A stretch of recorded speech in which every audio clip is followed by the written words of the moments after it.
लोकसभा चौक बारिनो बसकांगो तोनियोई BJP नि जुदा जुदा मोर्चाओ कक शालायै तंगो सराग शालो बीजेपी युवा मोर्चा नि बखाक्तिबो हापानियाओ कक शालायमो आजुक जाखा 2024 বিশুয় লোকসভা চংবারি ন বসকাঙ্গ তনিউই ন বিজেপি বদনি তাংফাং সং তাংবতাং নাহারজা তেই जुदा जुदा আমচাইনি বিজেপি মোর্চানি বখাক্তিব কক শালাই মুংরক সংথাজাকে নতঙ্গ সিরাং শালব বিজেপি যুব মোর্চা তেই মন্ডলতি হাপানিয়া মেলা সংচামানি থায় কক শালাই মুং আজক জাখা প্রদেশ বিজেপি নি ইয়াকচু আজকফাং তাপস ভট্টাচার্য বিজেপি সদর জেলা সভাপতি অসীম ভট্টাচার্য ভারতীয় জনতা যুব মোর্চার সদর শহর জেলা সভাপতি প্রসেনজিৎ ঘোষ ন খবই কবনি আদংসং তমাইখা অশানিকক শালাইমুং প্রসেনজিৎ ঘোষ শাখা বসকাংনি লোকসভা চংবারিও নাংকুকমানি সামুং শাকথারে তাংনাই তেই যুব মোর্চানি তাংফাং সং শালব্রুম ন বসকাং কক সামতঙ্গই তংনাই হিনিব শাখা মূলত কিছুদিন আগে 17 নভেম্বর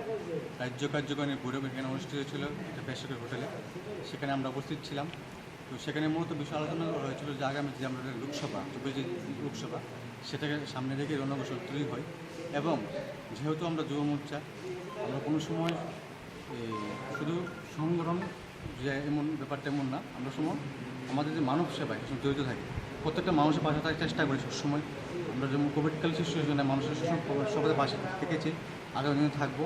সেই লক্ষ্যে আমরা আজকে সদস্য যুব মোর্চার উদ্যোগে এবং আমাদের অন্তর্গত 7টা মণ্ডল আছে, 7টা মণ্ডল যে মণ্ডল সভাপতি, সাধারণ সম্পাদক এবং incharge, IT incharge, social incharge, তাদেরকে নিয়ে আজকে কার্যকারী বৈঠক এবং তার সাথে একদিনে প্রশিক্ষণ করব। সেখানে মূলত আমাদের যে যুব ইলেকশন, আমাদের দেশের যে প্রাণপ্রিয় প্রধানমন্ত্রীগুলি করেছে, সেই কাজগুলো এখানে আমরা পর্যালোচনা করব।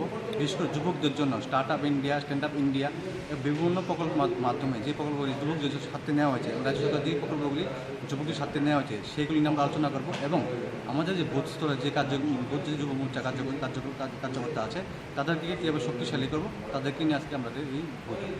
আপনার পরিচয়টা? আমার নাম প্রসেনজিৎ ঘোষ, সদস্য জেলা যুব মোর্চার সভাপতি।